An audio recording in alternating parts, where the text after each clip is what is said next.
Bienvenidas y bienvenidos. Les presentamos una emisión más de Aprende en Casa, espacio diseñado por la Secretaría de Educación Pública para compartir aprendizajes. Las épocas y los sentimientos. Es el título de esta emisión dedicada a la asignatura de Lengua Materna Español, primer grado. Tengan cerca papel y lápiz para que anoten ideas principales, reflexiones y las actividades de los contenidos para incorporarlas a su carpeta de experiencias. En esta ocasión analizaremos poemas a partir de épocas, para que puedan entender la temática en su contexto social y cultural, sus variaciones, diferencias y similitudes.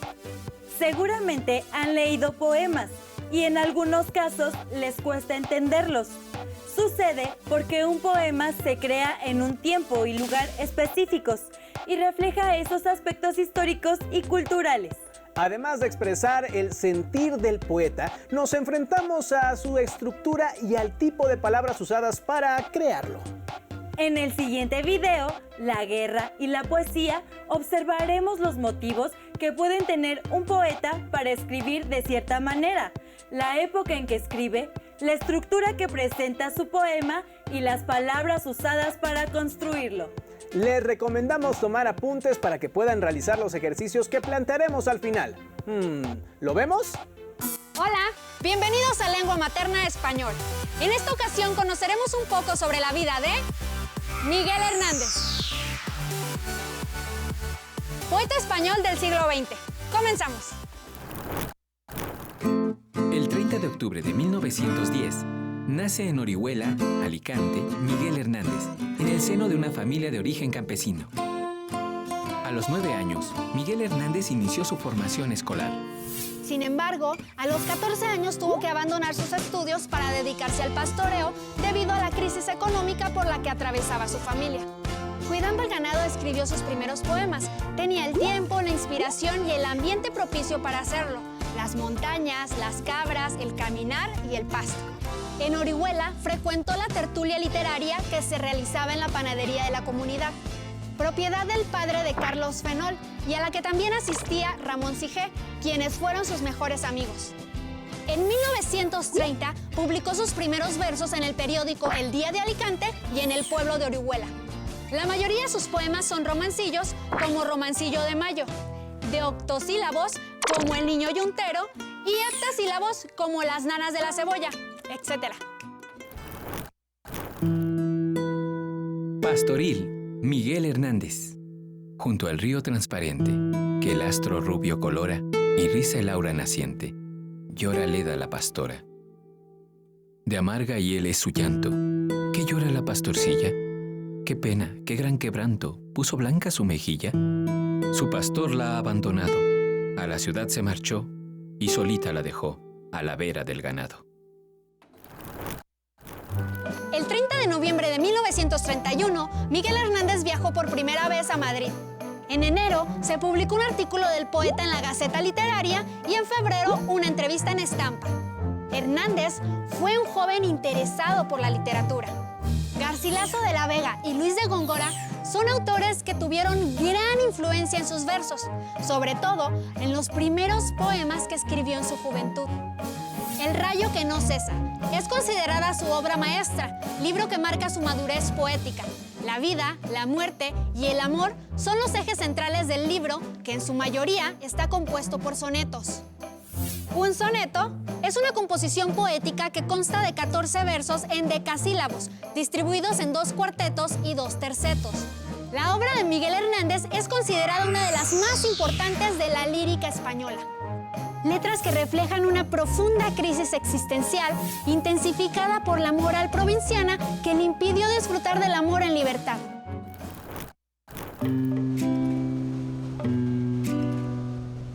Tengo esos huesos hechos a las penas.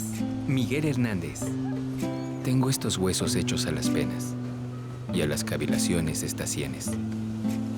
Pena que vas, cavilación que vienes, como el mar de la playa a las arenas. Como el mar de la playa a las arenas, voy en este naufragio de vaivenes, por una noche oscura de sartenes, redondas, pobres, tristes y morenas. Nadie me salvará de este naufragio, Si no es tu amor, la tabla que procuro. Si no es tu voz, el norte que pretendo. Eludiendo por eso el mal presagio, de que ni en ti siquiera habré seguro. Voy entre pena y pena sonriendo.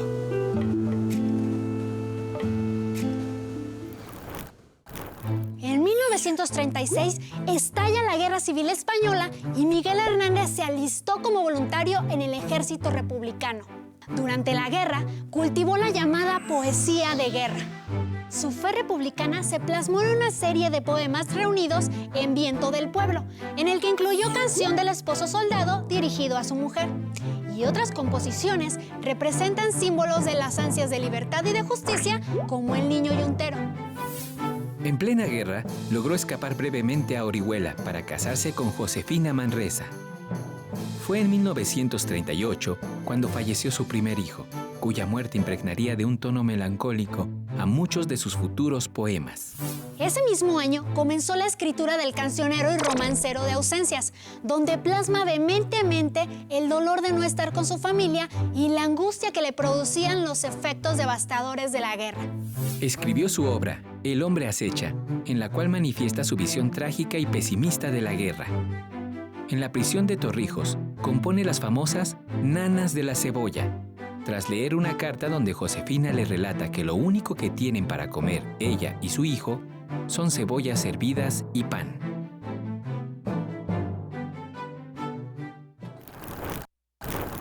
Al terminar la guerra, intentó huir cruzando Portugal por un paso clandestino, pero fue detenido por la policía portuguesa y entregado a las autoridades españolas. El 28 de marzo de 1942, Miguel Hernández muere en la prisión de Alicante, España, a los 31 años.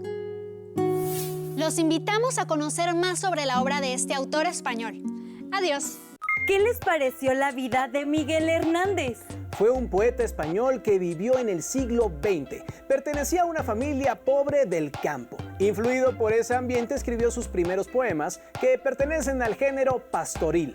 También escribió poemas que reflejan su sentir cuando fue voluntario con los republicanos durante la guerra de 1936 en España. A Hernández le gustaba escribir sonetos, es decir, poemas con 14 versos divididos en 4 estrofas, las 2 primeras de 4 versos, cada una, y las 2 últimas con 3 versos. Son versos en decasílabos, es decir, son 11 sílabas y por su naturaleza siempre riman. Como se dieron cuenta, sus poemas hablan del campo, del amor, la melancolía, la guerra y la tristeza. Todo eso influido por la época que le tocó vivir. Su poesía es de las más sobresalientes del siglo XX, Nanas de la Cebolla. Es un poema muy conocido, pues habla de cómo su mujer se alimentaba solo de cebollas y pan, teniendo que darle pecho a su pequeño de 8 meses. El poema refleja pobreza, lejanía, tristeza, amor por su hijo y a la vez esperanza. Para entender cómo se proyecta una época y los motivos para escribir un poema, les invitamos a observar el video. ¿Qué puedo decir de un poema? Pongan mucha atención. Bienvenidos. Hoy veremos algunas de las cosas que se pueden decir de un poema. Lo que veremos a continuación es un ejemplo de análisis de contexto de un poema, para que puedan comenzar a reseñar los poemas que más les gusten, o incluso de algunos que no les guste tanto. A lo mejor y después de analizarlo les empieza a gustar. Comenzamos. Para contextualizar la reseña de un poema, es útil revisar los hechos históricos, sociales y culturales del momento en que el poema fue escrito. Porque, como hemos dicho, los sentimientos que describen los poetas están permeados tanto por su vida personal como por el mundo que los rodea. El poema que vamos a reseñar es el poema 20 del chileno Pablo Neruda. ¿Saben quién fue? Pablo Neruda nació en 1904 en la ciudad de Parral, en el centro de Chile. Desde pequeño mostró gran interés por el mar, el bosque y la naturaleza. Estudió en el Instituto Pedagógico, donde conoció a Albertina Rosa Azócar, la musa inspiradora de su famoso libro 20 poemas de amor y una canción desesperada, el cual es considerado uno de los poemarios más importantes de la poesía contemporánea. Años más tarde, Pablo Neruda fue nombrado embajador de Chile en Francia y en 1971 le fue otorgado el Premio Nobel de Literatura. 2 años después, cuando el gobierno de Salvador Allende fue derrocado, Pablo Neruda enfermó y falleció días después en Santiago de Chile, el 23 de septiembre de 1973. Cuando ya conocemos un poco del autor, es necesario identificar varios puntos que seguramente ya habrán visto en clase, como el género, el tema, el ambiente, las emociones que refleja y los recursos literarios que hay en el poema. El poema 20 que vamos a analizar dice así. Poema 20. Puedo escribir los versos más tristes esta noche. Escribir, por ejemplo: la noche está estrellada y tiritan azules los astros a lo lejos. El viento de la noche gira en el cielo y canta. Puedo escribir los versos más tristes esta noche. Yo la quise, y a veces ella también me quiso. En las noches como esta, la tuve entre mis brazos. La besé tantas veces bajo el cielo infinito. Ella me quiso. A veces yo también la quería. ¿Cómo no haber amado sus grandes ojos fijos? Puedo escribir los versos más tristes esta noche. Pensar que no la tengo. Sentir que la he perdido. Oír la noche inmensa, más inmensa sin ella. Y el verso cae al alma, como al pasto el rocío. ¿Qué importa que mi amor no pudiera guardarla? La noche está estrellada y ella no está conmigo. Comencemos con la reseña del poema 20. El contexto histórico y cultural es el de los años mozos del autor, en su juventud bohemia, literaria y estudiantil, época en la que vivió su primer amor. El género al que pertenece es la lírica poética. El ambiente refleja la apreciación que tenía cuando era joven de los muelles de Carahue y de Bajo Imperial. El tema del que trata es la partida del ser amado, una mujer, en este caso, Albertina Rosa Azócar, la musa del poeta. La emoción que se experimenta al leer el poema es la tristeza, el amor y la pérdida del amor. Y los recursos literarios que utiliza Pablo Neruda son: metáfora, en tiritan azules los astros, donde el centelleo de los astros se asemeja al tiritar de un cuerpo. Comparación. Aquí, el poeta compara el verso estimando que en esos momentos le cae tan bien al alma como bien lo hace el rocío al pasto, o como el caldo de pollo al enfermo. Por último, encontramos la repetición en el poema de la frase: puedo escribir los versos más tristes esta noche. Puedo escribir los versos más tristes esta noche.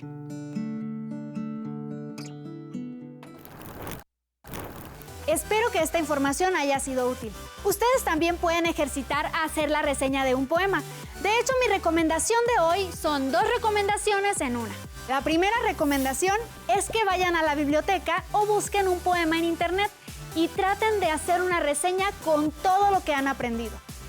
La segunda recomendación es que escriban un poema. ¿Sobre qué lo quieren escribir? Puede ser sobre su comunidad, sus amigos o sobre alguna experiencia que hayan tenido. Con lo que han aprendido hasta ahora, están listos para hacerlo. Adiós. ¿Cómo podrían saber de qué época es un poema? El contexto de un poema se puede reconocer por los hechos históricos, sociales y culturales que se muestran en su tema y estructura. Es decir, a partir de las palabras que se usan, la época en la que se escribió y lo que le sucedió en esos momentos a la poeta o al poeta. Si revisamos la biografía del poeta chileno Pablo Neruda, podemos intuir a qué época o corriente estética pertenecen sus poemas.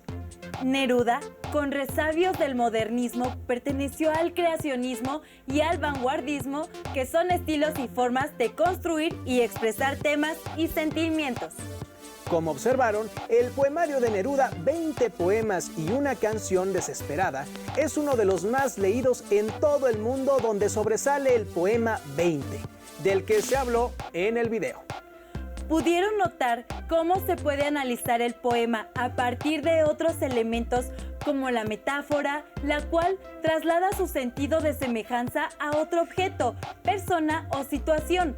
Por ejemplo, su sonrisa de media luna evoca a alguien sonriendo, pero no a carcajadas. El otro aspecto es la comparación. Por ejemplo, su cabello es como un río, es decir, largo, liso u ondulado. La repetición se construye con palabras sonidos o letras. Por ejemplo, su risa es la risa de días felices. Finalmente, para saber cómo podrían elegir poemas para leer, les dejamos el video titulado En sus propias palabras. Pongan mucha atención. Bienvenidos de nuevo. Hoy conoceremos algunas estrategias para leer poemas. Comenzamos.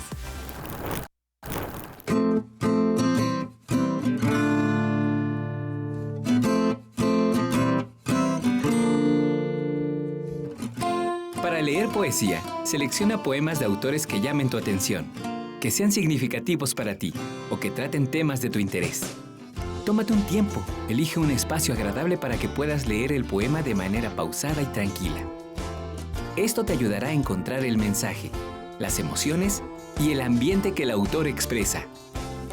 Identifica los recursos literarios que se utilizan en los poemas, como metáfora, hipérbole, repetición, rima, métrica o algún otro, para apreciar el valor estético del poema.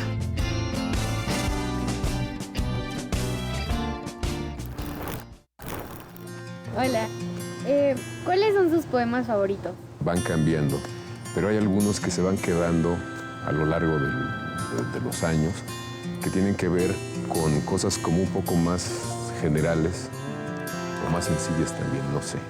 Hay un poema de mi infancia que me sigue gustando y es el que seguramente tú conoces, que empieza diciendo: verde que te quiero verde, verde viento, verde ramas, el barco sobre la mar y el caballo en la montaña. ¿Qué dice? Todavía no sé qué dice, pero es un verso, un poema, parte de un poema de García Lorca que me gusta mucho. ¿Por qué ese poema es especial para usted? Por la sonoridad que tiene. Acuérdate que al principio la poesía era totalmente sonora. Era un recurso para fijar en la memoria ciertas cosas y a través de los sonidos, de las repeticiones, de las consonancias, se nos iban quedando, digamos, atrapadas en la oreja. Pero también hay imágenes fuertes como esta de estos versos que te digo, que no tienes muy bien claro qué te está diciendo, qué te está expresando. Verde que te quiero verde, pues dices, verde estaremos en el campo, pero cuando dice el caballo en la montaña, como que te va llevando a otras imágenes. Y yo creo que la poesía, más que decirte cosas muy exactamente, te deja las cosas medio ambiguas para que cada lector termine de escribir el poema. ¿Y cuáles son los poemas que más le gusta leer y por qué? Bueno, a mí me gustan mucho los poemas que tienen más sonoridad, obviamente. Y a partir de su experiencia, ¿qué recomendaciones daría a los adolescentes que apenas iniciamos en el mundo de la lectura de los poemas? Mira, yo no creo que haya como un camino siempre. Yo creo que uno tiene que leer los poemas que le gusten, los que te digan algo, los que suenen mejor en tu oído. Porque si uno dice, este poema, pues este me puede gustar a mí ahora. Como te decía al principio, cambian mis gustos con el tiempo. Depende de lo que me haya pasado últimamente, depende de lo que haya comido incluso. Hay poemas que son más propicios para uno. Es como la comida también. No te puede gustar siempre o el mole o la paella, ¿no? A veces te gusta una cosa, a veces otra, a veces solo un poco. Y yo creo que con los poemas ocurre lo mismo. Y yo a los jóvenes que me preguntan eso les digo, pues vayan a una librería, pidan una antología de poemas y cómprenla, porque hay como muchos poemas, muchos poetas, muchos estilos, muchas intenciones, o de plano agarren a un autor y si algún poema al abrir el libro les llama la atención, pues ese libro podría ser o estar destinado para que lo lean. ¿Y qué obras poéticas y qué autores les recomendaría a los alumnos de telesecundaria? El telesecundario, bueno, hay poemas que están en prosa, que yo creo que son muy interesantes por muchas cosas, por la emoción que nos provocan. Yo creo que los poemas, yo creo que la literatura en general no se mide o no debemos medirla por el tamaño, por el grosor de los libros, por las pastas duras o blandas, sino por la emoción que te provocan. Y si los jóvenes quieren leer un tipo de poemas o prefieren otro, que entren por esa puerta a donde sea. Porque la poesía, yo estoy seguro que te hace ver al mundo como con un ligero aumento de luz. ¿Qué le puede ofrecer un poema a las personas y a la cultura de una comunidad o de un país? La poesía es una especie de un disco duro que debemos nosotros siempre aprovechar para construir, digamos, la identidad mejor o de la mejor manera de un grupo, de un pueblo, de un país, de una región, porque cuando hablas tú de literatura, no puedes pensar solamente en la literatura mexicana. La literatura mexicana está permeada por literatura inglesa, francesa, por muchas literaturas. Entonces, mientras nuestra memoria sea, ahora sí que una memoria extendida, pues vamos a poder nosotros definir mejor nuestro gusto y poder decir lo que nos tocó vivir en nuestro momento, por ejemplo, a partir de versos o de unos poemas que podamos escribir. Bueno, muchas gracias por la entrevista. Ya están listos para, con sus propias palabras, generar estrategias para leer poemas. Hasta la próxima. ¿Qué les parecieron las estrategias para leer poesía? Para elegir lo que quieren leer, tomen en cuenta cómo se sienten, el tema del poema, el poeta y la generación a la que pertenece. A la hora de analizar o querer entender el poema, es necesario considerar que muchas veces contienen temas que pueden parecer muy sencillos o complicados. Por eso se requiere leerlos varias veces para descubrir el humor y la sonoridad del poema, con las palabras que usa y el tema al que se refiere. Pueden empezar con alguna antología de poesía, con los poemas que vengan en su libro de texto o con algún libro de poemas que se encuentre en su hogar. Respondan a las siguientes preguntas.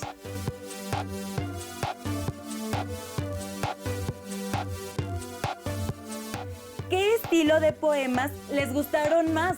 ¿Los de Miguel Hernández o de Pablo Neruda? ¿Y por qué?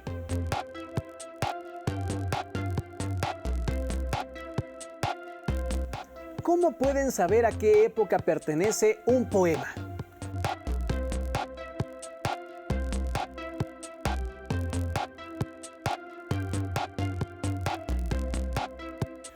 Por último, elijan un poema en sus textos de español. Léanlo y escriban qué les hizo sentir.